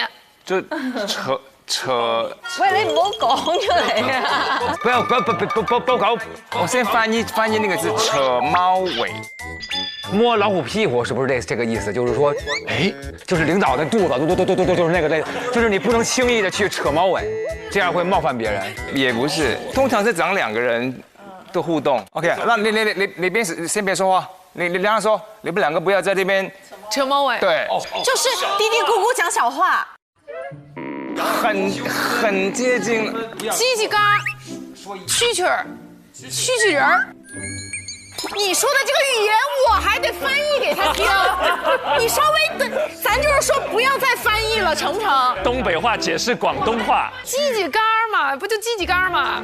叽叽嘎是什么东西啊？就是唧唧歪歪在这个地方。哦，就别点唧唧歪歪的叨叨是吧？就是这个意思。对，磨磨唧唧，扯猫尾。就是意思，你们不要说好，不要穿通2个人讲的话。哦，完全错误。是猫腻，北京叫猫腻，扯猫尾。再来！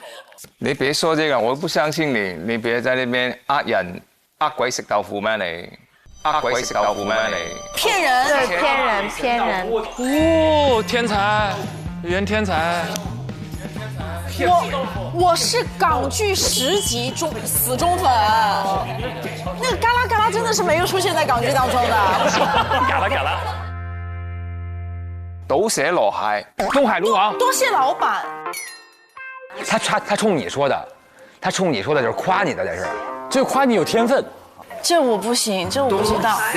就是倒进海里，倒出来，螃蟹，倒蟹。哇，你解释的编码出现了一些问题。曼姐，一盘螃蟹就倒掉了，就是倒到满地都是了，形容浪费。不，他在地上爬吗？煮熟了的。他们就生的，无所谓，跟生死没有关系的。不是，我们一直在说螃蟹这有什么用？不是，他这件事，他这4个字是形容什么东西啊？你的状态。形容你这个人就是四仰八叉那个乱爬，对，有个乱就很狼狈，就是手足无措那种，对，忙不过来的感觉。哦，狼狈，哦。哎，你看不同的文化背景的用词都不一样。他用海鲜做成语。对，你看农耕文明说狼和狈，对，我们是狼狈为奸，就是狼。他们说螃蟹，对，扯猫尾，在海边就是扯螃蟹。哦，我天哪，学着了。我觉得我们以后应该搞一个固定的每一期节目来5到10个。啊，可以。对，我们这一季完了之后，就粤语不一定会，但是地道的这种表达，对，出2个还是蛮唬人。接下来一起进入到第3段 VCR， 看看2组的法律意见书写的怎么样。你怎么还没睡？这么晚还在加班吗？我脑子里都是你噼里啪啦敲键盘的声音。没办法，我待会还得查资料，要准备的太多了，只能晚上继续谈夜曲了。今天工作的苦就先吃到这儿吧，每天都要填一下。好，谢谢。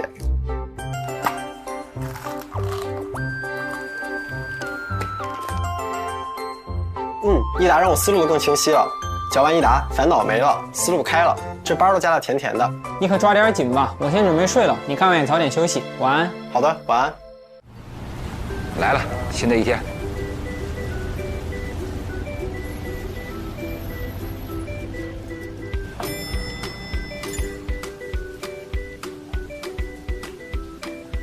Hello， 早。Hello，Morning。早呀，你今天怎么穿的那么帅啊？哎呦，像一个小侦探，是不是？小侦探，哇哦，你的衣服好帅，好看。我觉得他穿的很像一个 detective， 就是那种小侦探。柯南。我特别喜欢柯南，心情都不错哎，大家。我也来药水了。哇，我的天哪，感觉没时间了。我也真的没时间了，很复杂一下这个案情，你不觉得吗？加紧吧，加油。他现在只剩6个小时了。对。是不是还没吃完？这给你。好，谢谢。需要多一些能量。谢谢神秘。不客气。是不是还没吃完呢？这给你。需要一点能量。好的。OK， 给你。谢谢。加一点能量吧。好。哦，好贴心哦。真饿了，拿来就拆了。请问想要吃点什么？给你拿回来好不好？啊，没关系，我有这个。我等下应该有时间去买，我得做完这个。是，谢谢你。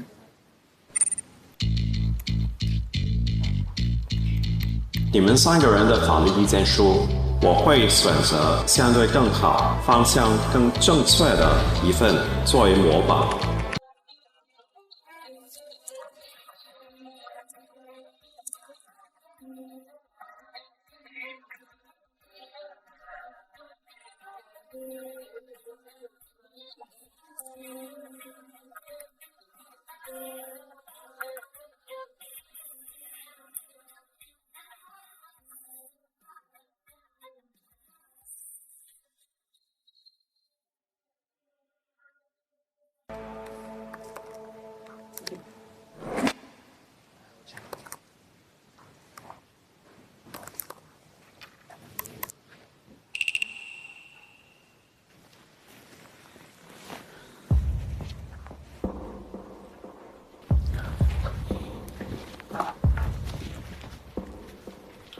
写的怎么样了？还在写。就是你感觉得写多少字？我感觉再写个5、6页差不多。你别卷我呀，我跟你走另一条风格。可以。我想知道像这种大概是多少字一般的这种情况？我理解5000字左右应该还是要的吧。5000字啊？8页，5000字了已经。对。哦。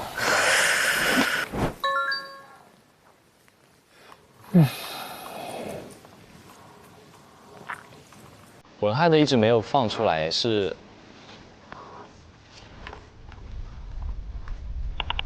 才开始寻找案例吗？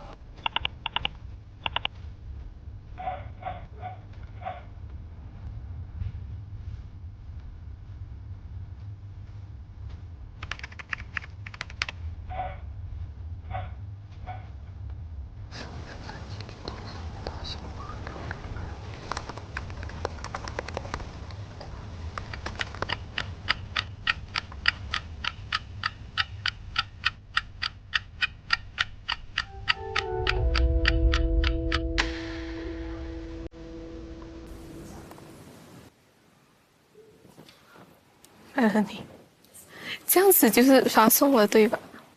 发了呀，发了对吧？对，时间就发了。哦 ，OK。哇，提前交这个好习惯，真的是你不要真的就每次拖到最后1分钟，也其实很赶。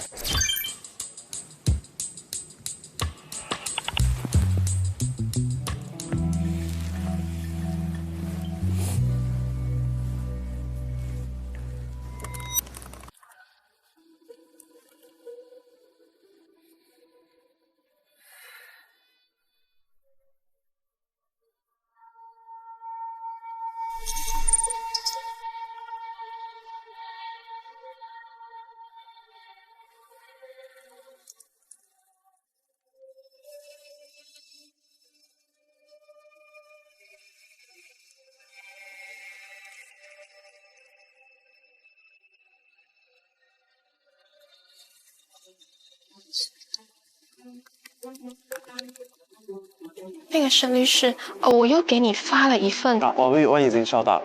哦，没有，这一次我也附了英文版的，所以好的，方便。我会看看。谢谢。哇，好细，他发了2个语言版。我搞定了，好开心。当然所有人都是争取 offer， 但是我的组是为生存。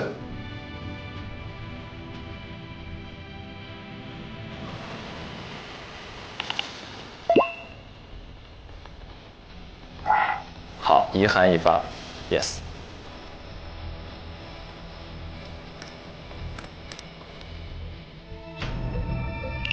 那文翰加油喽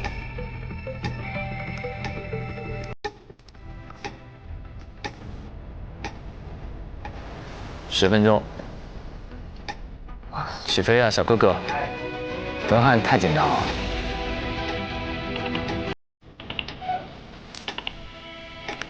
综上所述了，最后一段，赶紧敲完。加油，文翰，加油！哦，厉害厉害，可以。Hello， 你最后写了多少？我感觉字数应该不是关键。我都快写缺氧了。我真的很好奇，他有经验的会怎么写这个东西。加油啊，终于！手累啊！我们3个手累者在一起，我好怕整个课题挂掉。这不会啊，就是会有一个人拿到 KPI 的。如果课题失败了就没有了。你怎么会失败呢？你们也加油啊！希望全员保留。他现在开始看了，我开始慌了。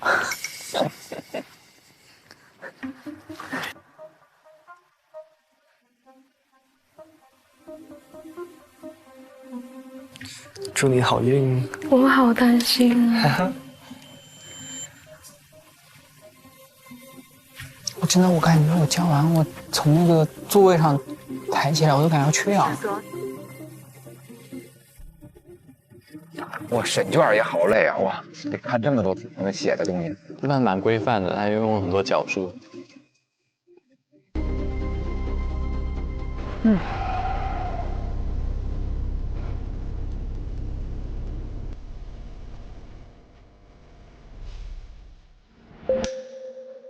哎，你们稍微进来一下。好的。好紧张。OK， 是这样的，其实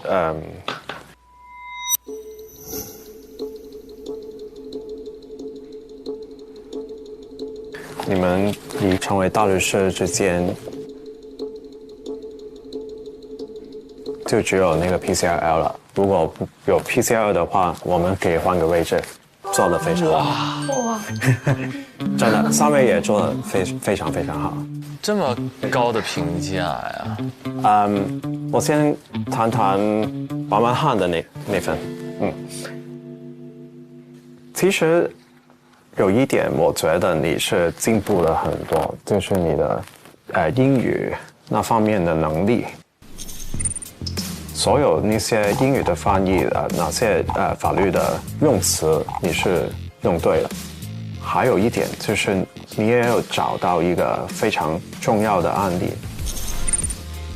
这个案例特别对于我们这个事情的事件2是非常有关系，所以其实这个案例是做得非常好的。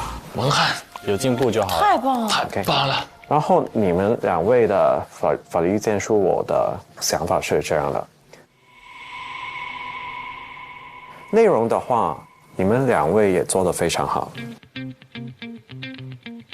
此行有很多那个 common law 普通法相关的经验。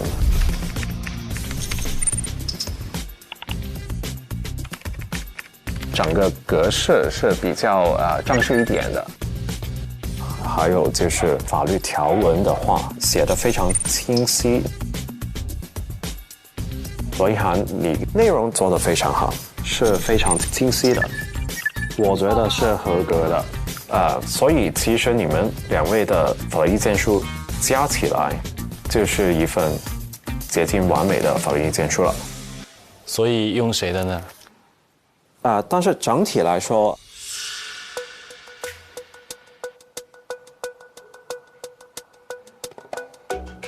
如果说格式的话，那子晴的是做的比较好，略胜一筹。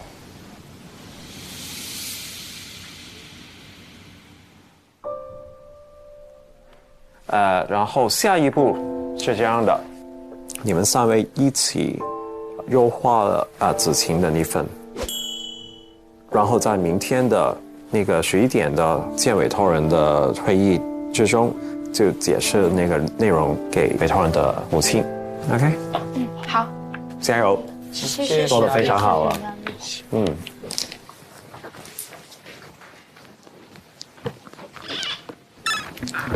怎么样？可以。应该算可以吧？就他说用我的来做那个基础，然后再加一点他们的point，所以应该是算好消息。那也没有太出乎意料啦，毕竟他有这方面很多的经验。哦，不，现在不是结果。对对对，这是其中一步。那也蛮有压力的。加油啊！那我们要不先找个会议室吧？没事，你们要不先各自发一下吧，看一下，然后我们再那个。可以啊。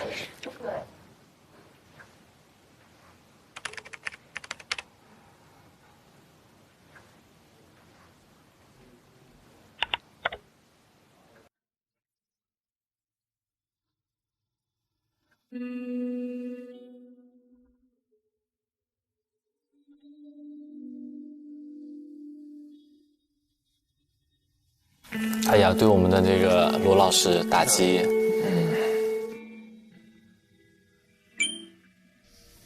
那子晴的法律条文的话写得非常清晰，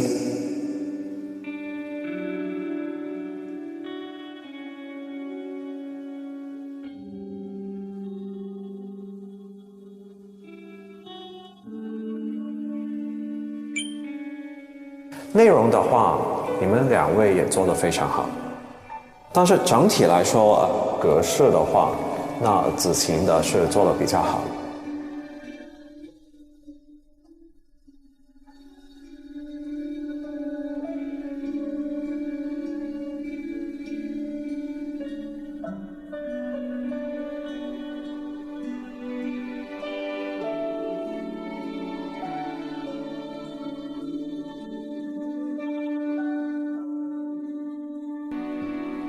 一会儿能请那个就是子晴，你先讲一下你当时写的时候的思路跟那个嘛，就尤其是你看我的格式上可能就不是很好，就是因为我看你的这个格式就特别像那种我们看到的那个法院的判决书的那个格式。是吗？对，它就是会分序号，然后把那个主标题写在上面，然后怎么样嘛？我觉得这还是很值得去学习一下的。我看可以啊，很积极的。包括意涵的写的也，我觉得也跟你那个很像。但我的清晰性我的写的还是太长了，尤其是中间分析。我觉得明天那个通俗性那块可能我们就早一点能过一下的话，能帮你去听一下你有哪些讲的，就是他不一定能理解的，我们就帮你去顺一下。然后我俩呢，你也顺便听一下，我们有什么问题，我们一块儿再改一下，这样。可以啊。那来吧，占有地。当时看到这个，但是我把它排除掉了，是因为我感觉占有人更适合就是访客。但是我后来看到他这个地方的分析，我觉得也有道理，因为毕竟他是在正常训练时间之外的。OK， 那继续，因为现在他是要诉学校嘛，但是他没有要诉那个教练，所以这样子你要怎么让学校来对这个教练的责任负责任呢？那就是这个咯 ，vicarious liability。然后他有没有实施了侵权的行为？然后最后就是侵权行为是需要在雇期、受雇期实施发生的。一个方法就是把这个其实不用打开。接下来就是金额，然后就有分金钱跟非金钱，可是可能有共同出入。然后但是这个共同出入的程度会他自己接受了这样子的一个判决，法院得到这样子的一个赔偿。你们觉得呢？好的。好，我感觉这个比我写的细节还要多一些，我是把一些细节写到里面去了。我觉得你这写的真的很好，而且很多东西给我很多启发。真的吗？后面有机会还是要跟你多学习，真的。我可以啊，我非常喜欢的，跟大家分享。哎，这个团队的气氛还是太好了。走了，下班了。你现在走了吗？对。跟你一块走吗？行呀。哎，突然有点伤感。伤感。感觉我俩明天命运堪忧是吧？是。咋说呢？今天这个最后他拿，我觉得看完他的，我觉得应该拿的没问题。给我是裁判，我也这么看。哎呀，就是个体验。你想想，你之前人生可能也没有这个规划嘛。对。你要这样想，让你走或者让你留，都是命运在保护你。哇，绝对是。我能想到，有时候做难做的真的是。好浪漫，这就。对，太对了。尤其是你的缺点，你都在保佑着你。不管谁去谁留，命运是保护你的哦。绝对是保护你，绝对是。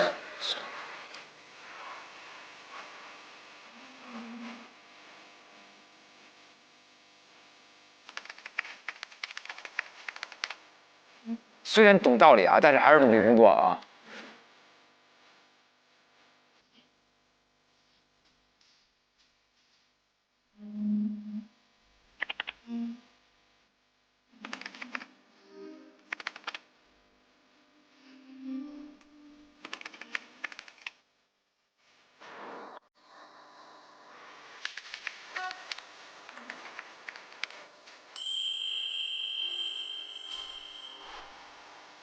我真的好戳哦！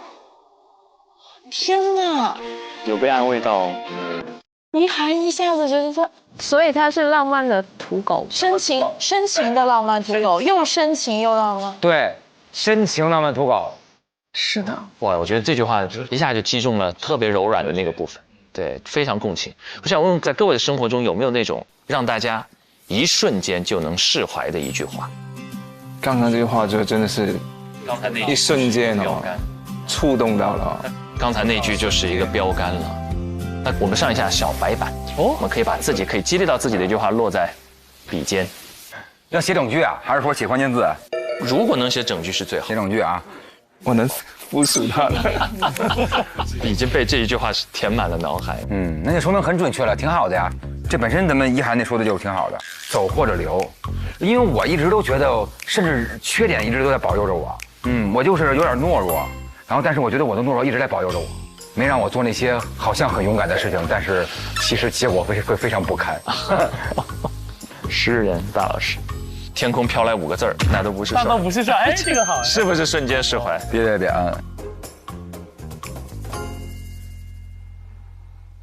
好 ，OK， 大家写完了吗？写完了。写好了，好，我们来看看大老师来了。我要先说一下啊，我这个话有点糙，但是这句话确实让我释怀过。就是说，因为我那阵儿一直较劲，我要写一个新的风格的东西，但是我就死活也写不出来。然后我就觉得我怎么这么的差，为什么没有才华能写出这种东西来？那阵儿就非常的怀疑自己，然后恨自个儿。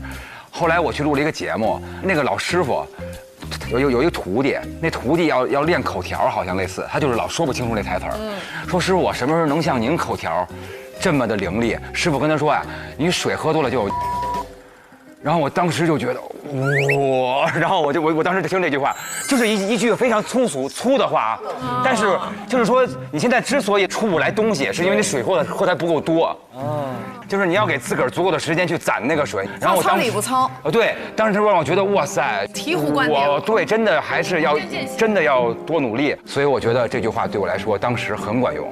因为我已经努力了一阵，当时我还疯了。我说我至于这么傻吗？怎么学不会呢？看来还是觉得时间不够多，水不够多啊，喝水不够多。哎，那你最后想达到那个目标，最后实现了吗？达到了，而且我还达到了一个就是我从来没有想到的一个感觉。我当时是写出了，不仅是我认为那个好的风格，是写出了我自个儿的一个风格。然后我就觉得哇，歪打正着，甚至还超越了。然后因为你攒多了之后，你就会自然运用了。是的，对不对？然后你自个儿会的东西越来越多，你就反而觉得那个目标根本不重要，对，是吧？就是那种感觉啊。哇，我觉得反正只要是努力，没有遥不可及，是不是？就这点事儿啊，您。啊，你好卷啊！对比一下我好。怎么着吧？哎，对，哥们儿就是卷，咱们就是个洗衣机卷筒，咱们就。好嘞，该您了。来，我看群页。刚刚写的时候，这边不是在说，就是说要选一句嘛。然后我就觉得我的人生真的是一个好决绝的人生。就是我的人生只有这句能治愈我。是 only one。only one。是什么？这是我家长跟我说的，他从小到今天一直跟我说，他说我的孩子不会就不会，不会又怎么样呢？我小的时候可能我题目不会，考试考不好，然后我就回去跟父母说，我说我真的努力了，然后我妈就告诉我说，不会就不会了呗，不会又怎么样呢？然后长大了之后，我可能就是比如说我工作做不好，就像洛欣这种，或者就我其实刚刚看文翰特别带入。就是你知道，有的人的生命就是那种平步青云，就特光环，就是对。但是就有的人人生就是那种吭哧的，我感觉我就是那种吭哧，就是哪怕比如说我年纪很大，人就会说你这个年纪了你还不会这些，但是我家长就会跟我说那不会就不会啊，你不会怎么样呢？所以就会让我觉得，就是我不需要是个完美的人，但是无论我怎么样，我都是他们完美的孩子。哎呦喂，真好！因为你有一个，你被安稳的爱着，关键你有这个想法，关键这句话的背后就是在被安稳的爱着，就是因为你被安稳的爱着，你不用怕那些事儿嘛。对，你有这一点是很重要的。对，有好多人漂泊是因为他在外边吧，他不知道，他不确定，那份爱还在不在？所以我说这句话只有家人说，他的分量才不一样。是。这是很幸运的人了啊，超级幸运啊，没错。他们不会来到现场了吧？已经，他已经开始哭了。下面有请他的爸爸妈妈。现在有请爸爸妈妈上，大门打开。OK， 我们看看班姐。哇哦，啊，你是最好的。也差不多，因为我跟我外婆是感情很好的，而且是她带大我的，因为我妈妈要工作嘛。然后她生病了，一直在医院，然后我要到内地拍戏，就没有很多时间回去。然后结果有一天，突然我朋友，其实我家人都瞒着我，不告诉我，他就快走了，但是我的同学打电话给我，他说我觉得我不可以瞒着你，我一定要告诉你，虽然你妈妈还有你哥什么的说不要告诉你，因为怕你会伤心嘛，然后他说但是我还是要告诉你，你外婆快不行了。然后我就跟监制说，他说我给你1天，你回去，你后天一定要答应我回来。我说我可以，然后我就回去了。回去结果我外婆已经昏迷了，然后我还带了一瓶她很喜欢喝的一瓶饮料，但是她喝不了了。然后那个医生就走过来看看她嘛，我还拿着那个饮料，然后他突然跟我说，昨天你外婆说很想喝那个饮料，我买给她了。哇，这个是我跟她说的。我说你是最好的。是这样的。是他完成我的那个小小的心愿。又懂，又爱，又有行动。对，所以医生很好。真的太难得了。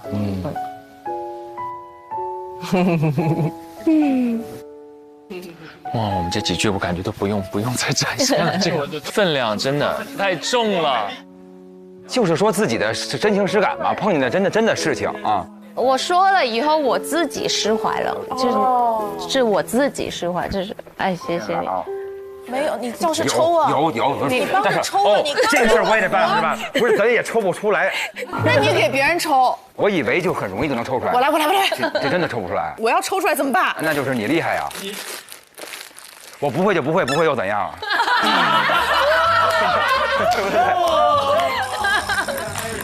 你们俩的效果比纸巾好，你厉害，对不对？对，我拿着劝我自己，来，你给人家快。谢。得，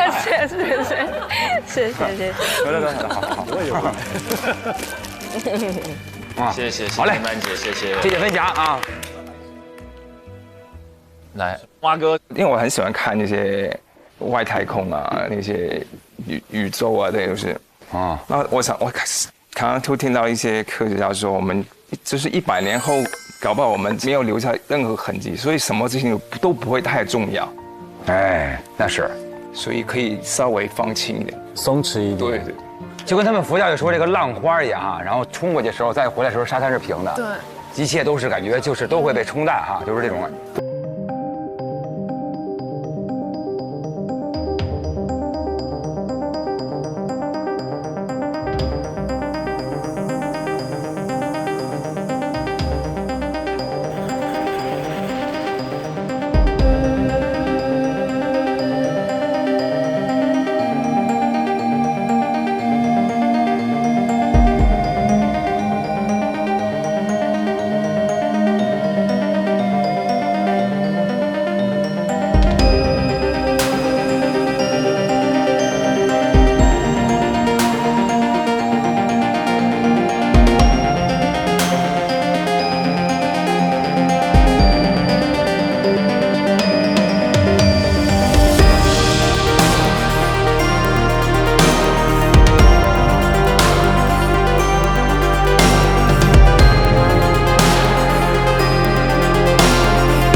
来，我们一起看下段比赛。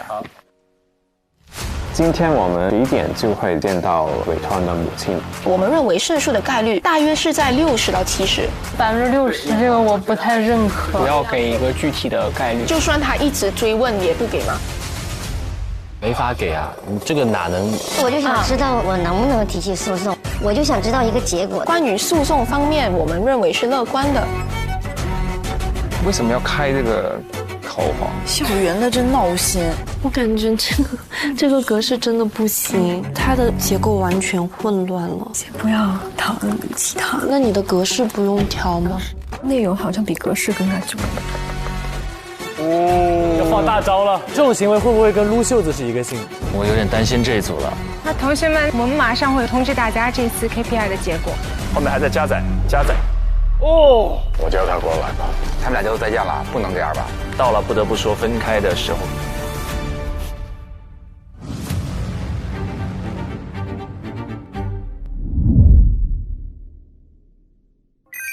9月19日起 ，SVIP 用户每周4、周5中午12点更新正片，每周6、周日12点畅享加更和 Reaction 陪你看 offer。VIP 用户19点更新，周1、周2、周3还有更多花絮预告，刷不停。991益达好自在 ，get 职场好状态。本节目由益达无糖口香糖独家冠名播出。自信每一面，带感赢 offer。本节目由百度邦阿达帕林凝胶赞助播出。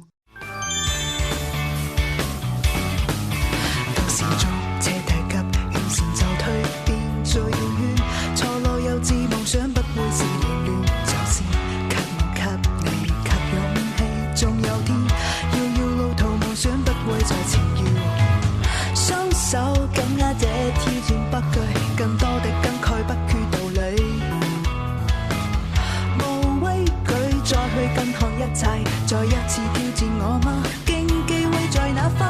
奔跑人群中，世界能屬我，交出每個爭吵的答案。無懼那一天可會踏破，精彩每一步，這一生痴心夢想，誰會在意它？奔跑人群中，世界能屬我，交出每個爭吵的答案。無懼那一天可會踏破，精彩每一步。上微博参与令人心动的 offer 议题辩论，畅所欲言你的观点。更多精彩资讯尽在新浪娱乐、微博娱乐、微博综艺、新浪综艺。感谢至于成果娱乐、影视聚焦、环球在线、Do News、天意视讯、网易有道词典、中华万年历、未来之光、西装竹的大力支持。感感谢丽丽城传媒对本节目的大力支持。